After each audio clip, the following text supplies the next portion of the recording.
In wartime Berlin, women using the city's train network at night were falling victim to a psychotic serial killer. The Kriminalpolizei reports said that he was cold-blooded, that he was a sociopath, and he was someone that had no feeling for his victims whatsoever.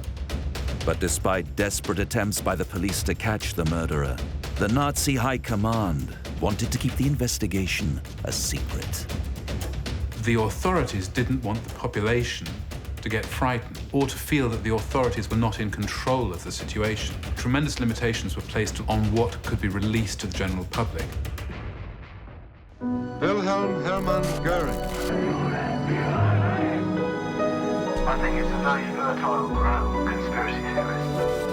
He wound an electric flex wire around. No home in the world unattacked. Yes, he had not committed suicide, but that he had been murdered. Defendants make final statements to the tribunal. Ich selbst möchte aber hier ganz aus der Tiefe meines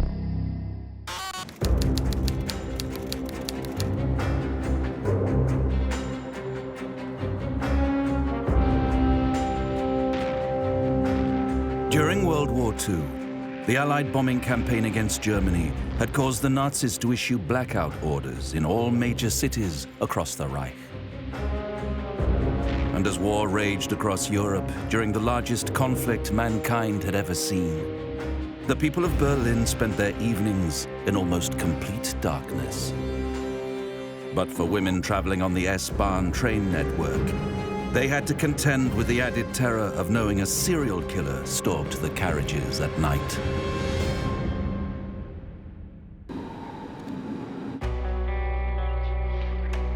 Under the new Nazi government, construction of the Berlin S-Bahn commenced in 1934. The last phase of the project was finally completed in 1939, 1 month after the start of the Second World War. The S-Bahn, the S comes from Schnell, meaning fast. It's basically an overground suburban railway. The network of S-Bahn lines that runs right across Berlin still does. Goes right out into the suburbs and runs till very late at night. It's an absolutely crucial part of public transport. It's as central to a Berliner's life as the tube is to a Londoner or the subway is to a New Yorker. It's absolutely one of the arteries of communication within the city. The whole way of life of Berlin is tied up with the S-Bahn. And it was the way that the majority of Berliners would have got to work in the morning. The S-Bahn was vital to the German war effort, transporting workers to and from the factories around Berlin. But as the war progressed and more German men left for the front line, it was up to the women of Berlin to continue the fight on the home front. From 1939 onwards, all of the men, the younger men, from, the age of 18 to 41, they're fighting in the war. So women are being called into industrial work for the first time. So there's a greater proportion of women riding the S-Bahn on a daily basis.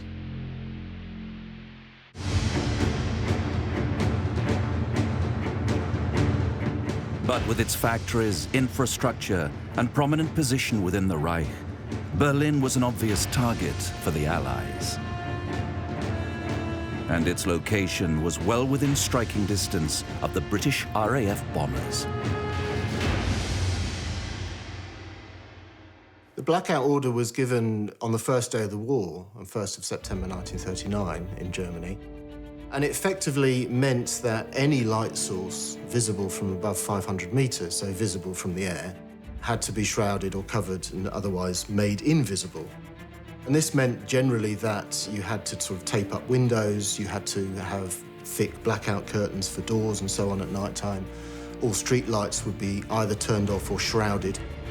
And so the blackout was as total in Berlin as it would have been in London. So it was taken very seriously indeed. And this, of course, caused a degree of chaos for the people of Berlin, because they weren't used to that. Berlin was very much, a lively modern city with neon lights, street lights and traffic and everything else. And to suddenly plunge that world into darkness was a big shock for a lot of people.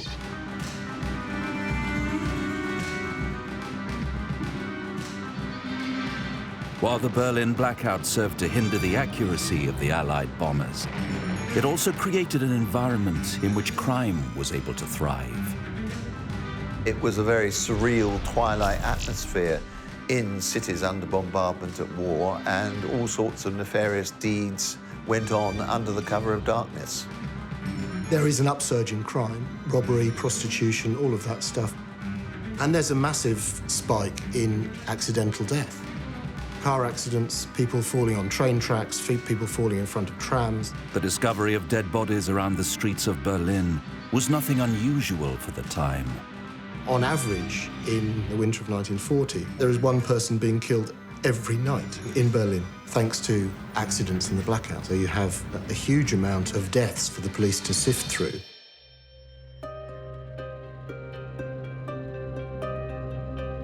But in early December of 1940, Dr. Waldemar Weimann, a renowned forensic pathologist, was called to the scene of a body found by the tracks of the S-Bahn.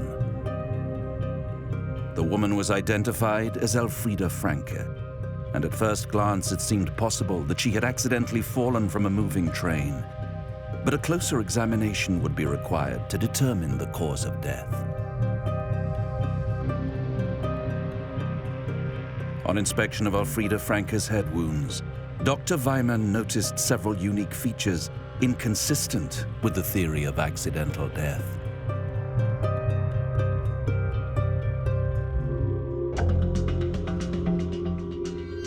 Dr. Sven Hartwig is a pathologist of the Charité Institute in Berlin, where Dr. Weimann originally conducted the autopsy in 1940. Als das erste Opfer gefunden wurde, ist man ursprünglich von einem Unfall oder Suizid ausgegangen. Man hat aber relativ schnell erkannt, dass es unterschiedliche Verletzungen am Kopf gegeben hat, die nicht allein durch den Sturz aus der S-Bahn zu erklären waren. Und eine Verletzung, die damals auffällig gewesen ist, ist zum Beispiel dieser Impressionsbruch des Schädeldaches, der nur durch einen entsprechend geformten Gegenstand entstehen konnte und nichts mit dem Sturz aus der S-Bahn zu tun hatte. Mit einem Unfall nicht erklären und auch nicht mit einem Suizid. Weimann had established that she had been murdered, but why and by whom were the questions that now needed answering.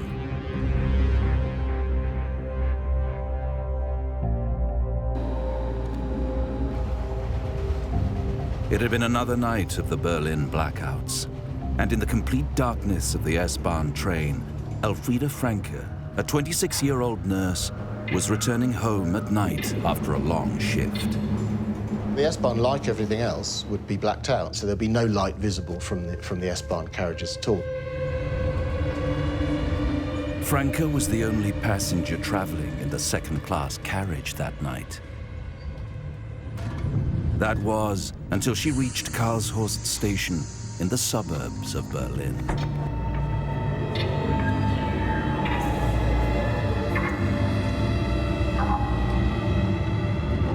She would hardly have been able to make out the features on the man who boarded the train, even as he made his way down the carriage towards her.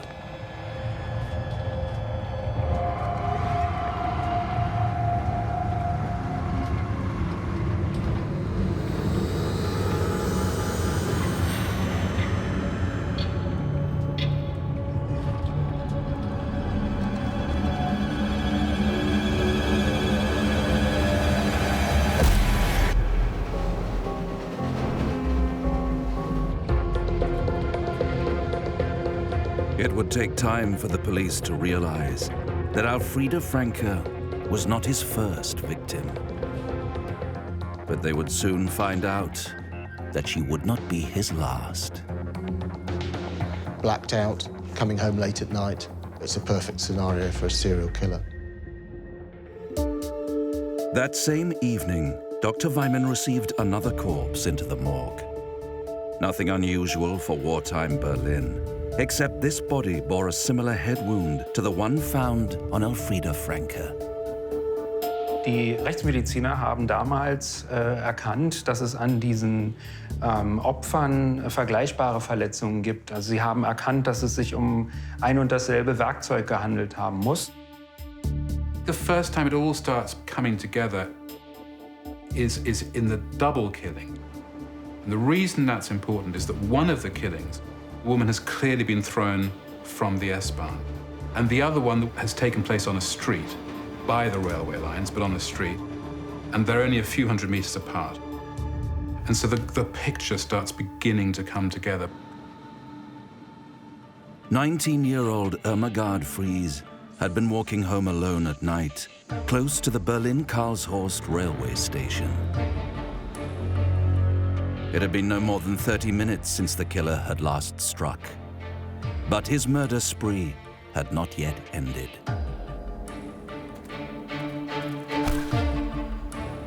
Two murders in a single day. One on the train and one next to the train tracks. And at that point, the police realized that they have a serial killer on their hands. A crime of this nature was a serious concern to the Nazi Party, and the case was quickly picked up by the German criminal police force, known as the Kripo. The Kripo is a shortening of the words Kriminalpolizei, criminal police. They were the old-fashioned police detective investigation branch. The Kripo, the Kriminalpolizei, was a special organization dealing with serious crime. So it dealt with murder, rape, serious robbery, and so on. Leading the investigation was Police Commissioner Wilhelm Lütke of the Serious Crimes Unit in Berlin. Wilhelm Lütke was relatively unusual in the sense that he was a high-ranking officer, and he was perhaps not a fervent believer in Nazism. He did join the Nazi Party, but very late in the day, and probably for reasons of professional advancement. So he was someone who was relatively objective about the investigation that he was carrying out. Before Germany had come under complete Nazi control, he had been a member of the Democratic Party and actively worked against Hitler's rise to power. But despite making many powerful enemies in the regime's early years, even the Nazi government had realized his skills as a detective far outweighed his political leanings. Lütke is not a character who has a tremendous amount of public profile, except for the fact that he was very highly regarded at the time. He had solved more murders than any other serving detective. So you have to think of Lütke as being like one of the top detectives in Germany, a really experienced, hard-nosed professional. Lütke and his team of detectives were eager to mount a full and swift investigation into the murders. They wanted to make a public appeal for witnesses to come forward, but also make sure that women traveling on the S-Bahn remained vigilant while the murderer was still at large. But the Reich Minister for Propaganda, Joseph Goebbels, wanted an altogether different approach. The normal reaction would be that the press would get onto the story, it would be splashed across the newspapers and on television, and that would not only inform the public that there was a risk out there, it would also potentially bring new leads of inquiry into the investigation. Things didn't work like that in Nazi Germany. Goebbels had the news blackout on this. He controls all of the newspapers through his daily press conference. So this case doesn't appear in all the German newspapers. They're not putting out a kind of, wanted poster. For reasons of propaganda, the authorities didn't want the population to get frightened or to feel that the authorities were not in control of the situation. They wanted to maintain the fiction that all was well. And so tremendous limitations were placed till really quite late in the case on what could be released to the general public.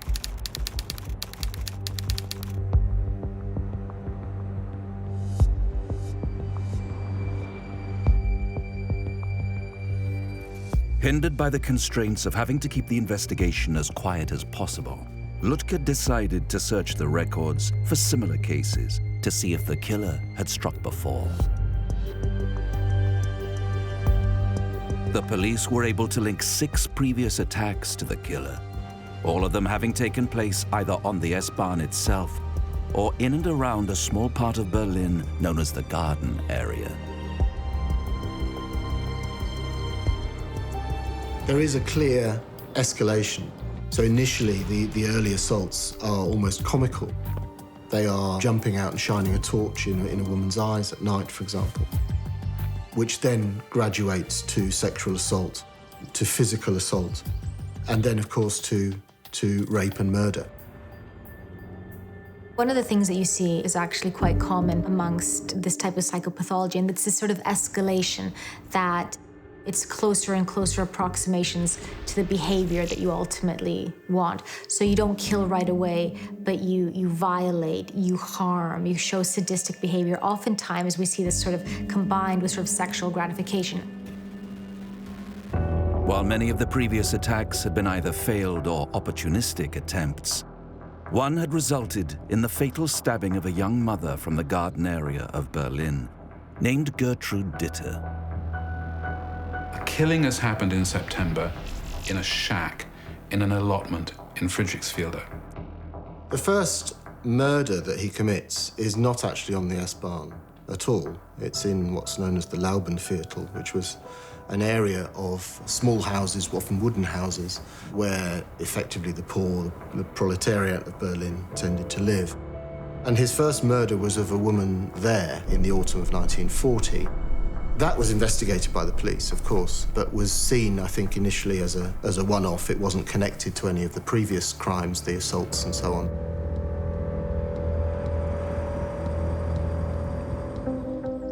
Until now, the Berlin police had failed to link the crimes to one single perpetrator, primarily because there did not seem to be a consistent pattern to the attacks. This allowed the killer to build up to his murders by learning from his mistakes and honing his craft.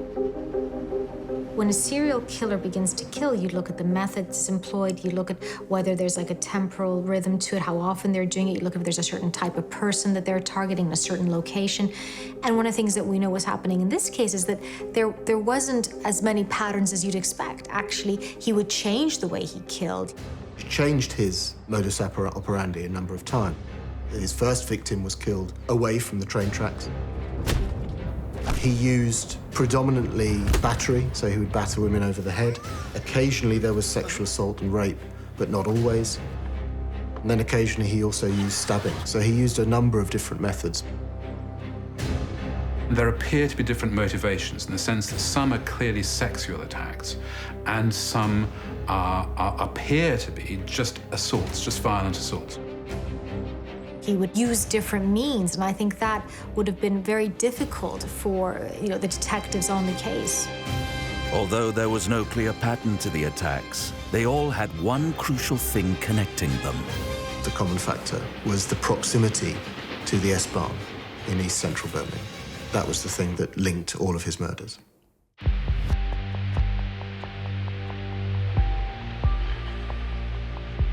Now that he had a taste for it, the police knew that it was only a matter of time until he would kill again. But they now had a vital new piece of evidence. The killer, for most of his murders, used a length of lead cabling, probably about 18 inches long, which the investigators think he used to keep up his sleeve so that he could then slide it down his sleeve and into his hand. And this, could be brought down onto the head of a victim with tremendous force. Here at the Landesarchiv in Berlin, they hold the original case files on the S-Bahn murderer. Dr. Jens Dobler is the official historian for the Berlin Police Department. Okay, also an dem ersten Fall, das war noch ein Mordversuch, wurde ein Tatwerkzeug gefunden, nämlich ein Bleikabel, in dem innen weitere farbige Kabel verlaufen sind. The piece of 2-inch thick lead-encased telephone cable was the kind you could have found at any industrial construction site across Berlin. But the Kripo detectives painstakingly scoured every cable fabrication company in Germany until they found its manufacturer. From the shipping records, they were able to determine that the cable used as a weapon in the attack had been destined for use on the S-Bahn railway. Zeigt also, dass auch über diese kriminaltechnischen Maßnahmen sich sozusagen die Schlinge zuzieht und die Ermittlungen in Richtung Reichsbahnbeamte geführt werden. The police were now certain that the murderer was an employee of the S-Bahn railway. But this conclusion would not sit well with the Nazi high command. Although they had a very clear idea quite early on that it almost certainly was an employee of the S-Bahn, because Nazi ideology said, no, no, no, it must be a Jew, it must be a foreign worker, it must be an Untermensch, there were pressures on them, as it were, to look somewhere else, to look among foreign workers, to look among Jews, even though Jews weren't allowed on the railway. To keep the regime happy, Ludger had to publicly investigate the possibility that the killer was not a German citizen. There's appeals for information, there's leafleting, they put posters up around foreign labourer work camps, which there are a few in the area. They seem to be convinced that it must be a foreigner who's committing these murders. So they try to appeal for information from those places. But even though Goebbels tried to keep the murders quiet, word that there was a killer on the loose soon began to spread. People in Berlin tended to know what was going on. There was an urban grapevine, and people knew that there was a killer at large. So there are a number of accounts of people talking about this spate of killings. So it was certainly known about by the people of Berlin. Der Fall brachte die Polizei ja in erhebliche Bedrohung, weil es doch sehr viel Proteste gab, dass sie die Ermittlungen so hinschleppten und immer mehr Frauen also in der Gefahr sich fanden und auch sich weigerten, S-Bahn zu fahren. Also es ist ein erheblicher öffentlicher Druck auch aufgebaut worden. Women refusing to travel the S-Bahn to work could have impacted production for the German war effort. Something that Ludger knew could have potentially fatal consequences, even for himself. In any serial killing, one murder happens after another. The police are bound to be under tremendous pressure. When it's happening in the capital of the Third Reich, the kind of pressure you're under is of a completely different order. You're under pressure from people who can have you killed, who can make you disappear. So they are really desperate to try and solve this crime, both to save the lives of future victims, and I guess, in the back of their minds, kind of to save their own lives too. Und insofern wurden umfangreiche Fahndungsmaßnahmen eingeleitet. Hunderte von Personen waren im Einsatz, um die S-Bahn zu bewachen, haben die Strecken begleitet, haben Wachen aufgestellt. Auch das Bahnpersonal wurde mit in die Fahndungsmaßnahmen einbezogen. Despite pressure from the regime to investigate foreigners for the crimes, Ludger also continued to pursue evidence that the killer was an employee of the railways. The detectives really stuck at their task, and they did proper, good, solid policing. They interviewed 3,000 employees of the S-Bahn. They started putting people onto the trains to see if they could attract the murderer to attack one of their people. The detectives came up with a plan to plant people on the train in a bid to catch the murderer, drafting in officers from the women's branch of the Kripo to act as the bait. And that approach almost bore fruit.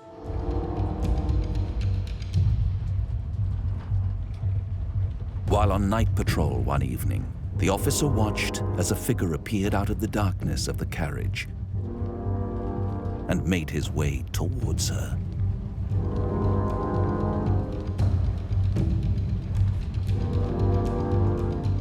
But to the killer, something about this potential victim seemed different. Oh, hang on. This woman doesn't feel quite the same as the others.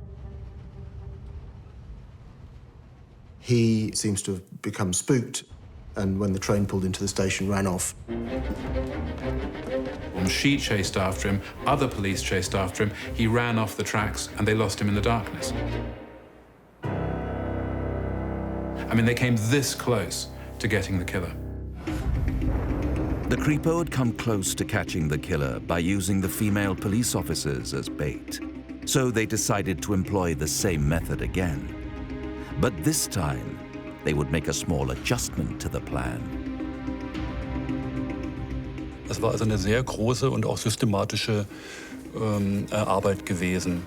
Ein Spezifikum dieser Fahndungsmaßnahmen war, worüber wir heute so ein bisschen schmunzeln, aber damals war es natürlich tödlich ernst, war, dass sich eine ganze Reihe, nämlich ungefähr 6, 7 Polizeibeamte als Frauen verkleidet haben. Und zwar sind sie dann also in der S-Bahn gefahren nachts als verkleidete Frauen in der Hoffnung, dass sich der Mörder sozusagen an sie ranschleicht und dass sie ihn dann also überführen können. These were singularly unconvincing, not least, as it turns out, because men by and large are bigger than women, and the killer, as they finally realized towards the very end, one of the common denominators of his victims was they were all small, people he felt he could easily overpower. But all the police efforts had been in vain, as less than 2 weeks after the night of the double murder, workers found the discarded body of Elizabeth Bungurner on the tracks near Ransdorf station. Over the next 3 months, a further 3 women would also be attacked and murdered on the S-Bahn. With the body count rising, Ludger was in desperate need of a breakthrough. But the killer had gone to ground. Nearly 5 months would pass before he would strike again.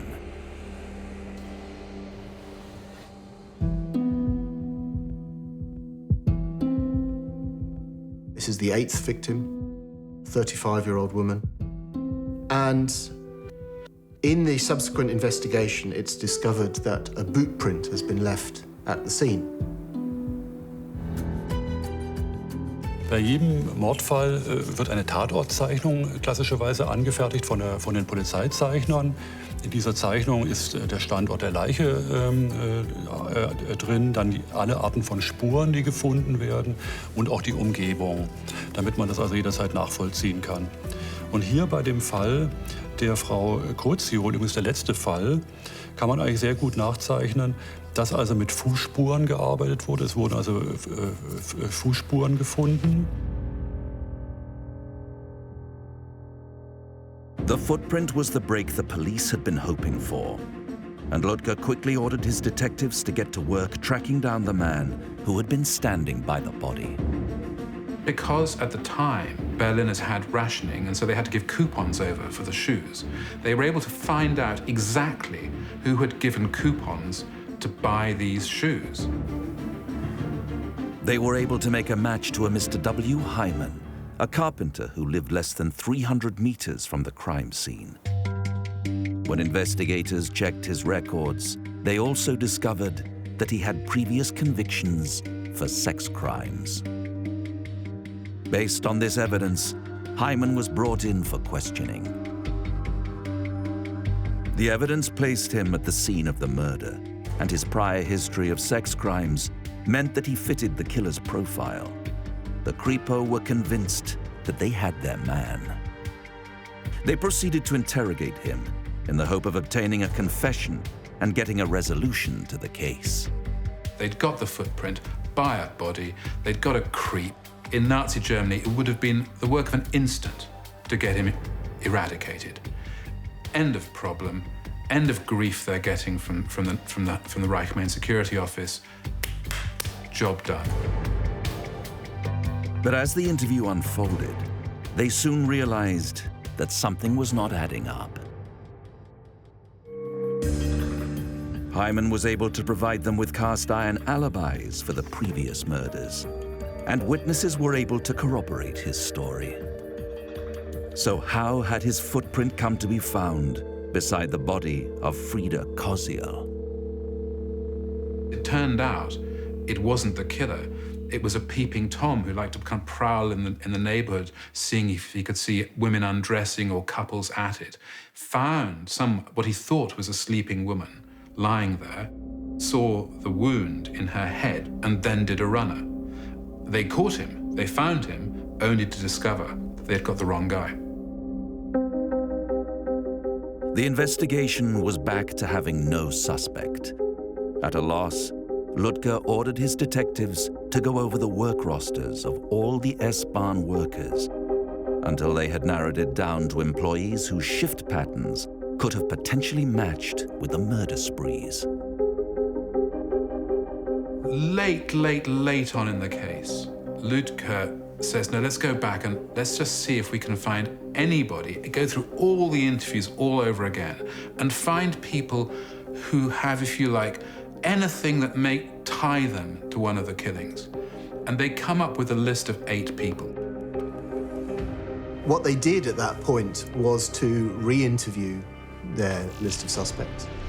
And in that process, one name kept coming up, which was that of Paul Orgozow, who was an assistant signalman on the S-Bahn. His name kept coming up because he was renowned amongst his work colleagues for having very outspoken misogynist views. He was someone who a number of his colleagues said frequently absconded in the middle of his shift, jumped the fence and ran home. So he was someone who certainly acted in a suspicious manner. One of the things that we know in Orgozow's case is that he spoke about women with a lot of contempt. So this idea of seeing them as objects, of seeing them as things to be used, this is certainly something that we see with sociopaths and also violent sexual predators. The science of criminal profiling, people think of that as an FBI invention in the 1970s. It's absolutely not. The German police were onto it in the 20s and 30s. In fact, the phrase serial killer, Serienmörder, was created by the Berlin murder squad.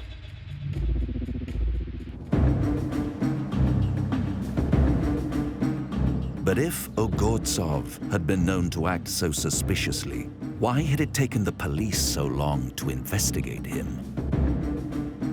Paul Orgozow was among the very first tranche of people to be interviewed by the police, right back in the summer and autumn of 1940. So even before he'd killed the first time, he'd already been interviewed. He had, of course, been interviewed before by the police, and he was someone that, as far as the Kripo were concerned, initially was a fine, upstanding German. He was a member of the Nazi Party. He was a member of the SA, the Sturmabteilung. He was someone who they considered to be very much the backbone of Nazi Germany. So the initial investigation was actually suspended against Orgozow because they considered that this was someone who was beyond reproach. The police decided to re-interview Orgozow, but this time he failed to provide them with satisfactory answers. But there were a couple of killings for which he couldn't explain his whereabouts. Now they have the pieces beginning to fit together. So now they can go after him. The man who actually arrested Paul Orgozow was a young detective, 28-year-old, called Georg Heuser. He was a very brilliant young detective. He'd passed out top of the leader school, which is the cadet school for detectives. His reward for that had been to be made Ludger's assistant. Ludger left it to Heuser to conduct the interview, instructing him to make Orgozow feel comfortable. He was a staunch Nazi, a true believer, and he was sent in effectively to play the good cop in the interrogation, to put an arm around Orgozow and say, come on, you can tell me, we're on the same side here, that sort of thing. It would later be revealed that Heuser had more in common with Orgozow than anyone had realized. It's almost as if this young guy, almost exactly the same age as Orgozow, they're born within a few months of each other, sits down, 2 young guys together, having a bit of a chat, softening him up. Just as Orgozow began to feel at ease, Ludger came in and took over. In comes the tough, grizzled cop. Enough of this. Bosh, let's get down to the hard stuff. The premise of good cop, bad cop is being made to feel that you have a sense of safety and security. if you're able to kind of fear someone in the room and be angry at them, but then seek refuge with the other person in the room, and hopefully that refuge means being honest about what happened, at least giving some details, striking a deal, then you're more likely to do that. Orgozow's first instinct is to say, I'm a good party man, because that is in fact his best defense. He joined the party in 1931, so he was a good, solid party member from way back in the day, before they were in power. And Ludger was also a party member, less out of any affiliation, but almost as a requirement of your police career. So he says, you're a good party man, I'm a party man, do us a favor. And then, again, to Ludger's credit, he says, I don't care. You're a disgrace to the party, so now let's talk about your crimes. And this didn't initially bear fruit. Orgozow had various excuses for his presence where he'd been at various times, and he was quite adept at explaining away the evidence that the Kripo had.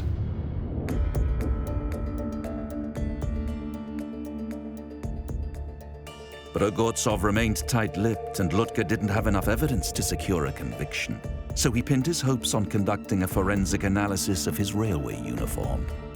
An der Uniform von Orgozow sind Blutspuren gesichert worden, die er ursprünglich damit erklärte, dass er mit seiner Frau, die zu diesem Zeitpunkt menstruierte, Geschlechtsverkehr hatte. The police, of course, asked his wife if this was the case, and initially she said yes, that was true. However, she made it known to the police that she was changing her story, that that was not the case, and that blood did not come from her. Spätere Untersuchungen zeigten aber, dass die Blutantragungen an seiner Uniform ein ganz feines Sprühmuster hatten, was sich durch einen Geschlechtsverkehr eigentlich gar nicht erklärt hat, sondern tatsächlich dadurch, dass er einem Opfer eine Wunde durch stumpfe Gewalt zugeführt hat.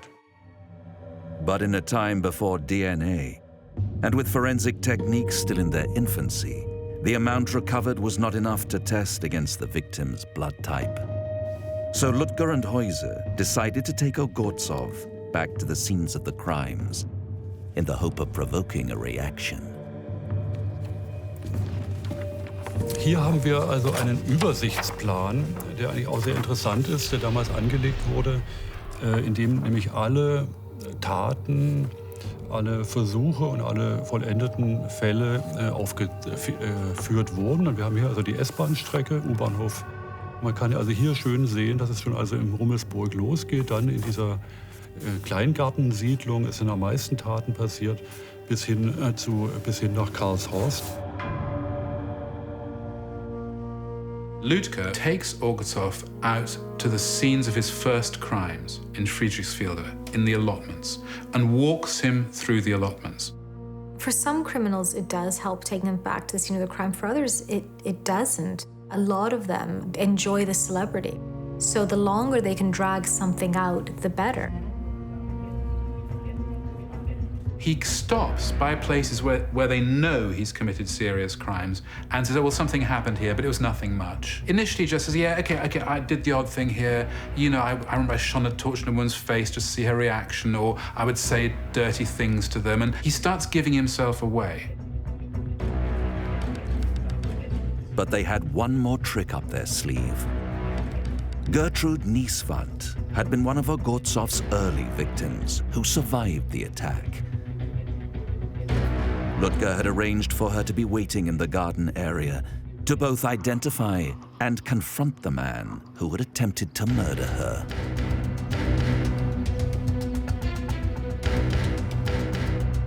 Now they have corroborating evidence because they've got people who've seen him. Not necessarily for the murders, but at least they've got him on the assaults.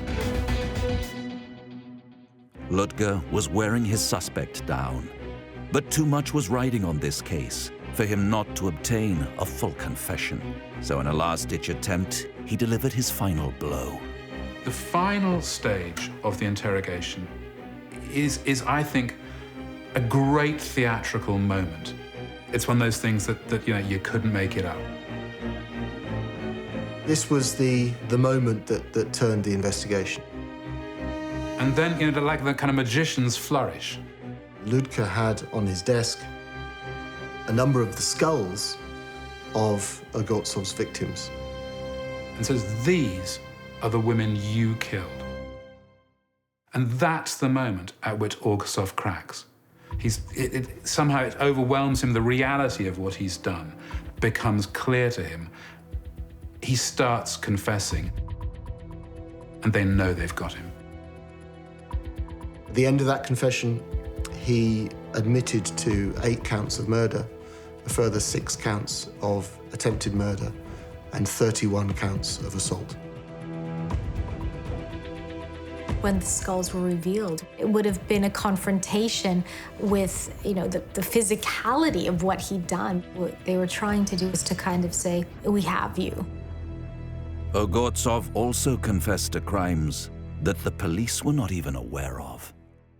Some of those assaults that Orgozow gave his name to had not either been reported to the police, or the police had certainly not linked in with the S-Bahn killings.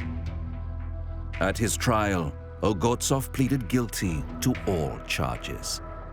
He was duly convicted of 8 counts of murder, 6 counts of attempted murder, and was sentenced to death.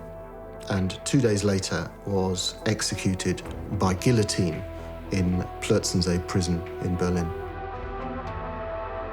One of the things that is bizarre about this case is the irony that here we are talking about a serial killer who killed 8 people in a city which is ruled by one of the greatest examples of institutional serial killing the world has ever seen. At the period these crimes are happening is precisely when the Holocaust is being planned. So there's this terrible sin that is occurring at the same time as these murders.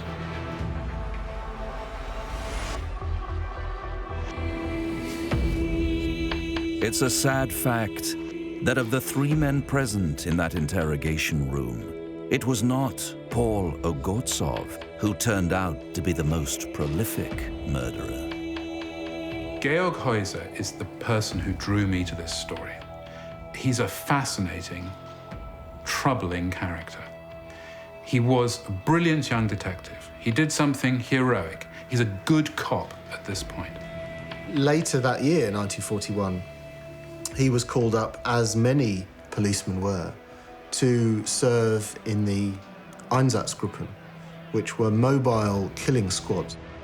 Their task was essentially to round up Soviet civilians, predominantly Jews, anyone effectively that the Nazis didn't like, and they would be marched out of town, ditches would be dug, and they would be shot into ditches. Heuser was not only instrumental in organizing all that, he was one of the killers. He was finally caught up with in the 1950s and was taken to trial and was imprisoned as an accessory in 11,000 counts of murder. So you had somebody who'd been a hero, an absolute hero, a guy who catches a serial killer, archetypal hero, becomes an SS mass murderer. For the crimes that Georg Heuser committed, he was sentenced to 30 years imprisonment, of which he served 6. So we have to wonder who the bad guys are in this story.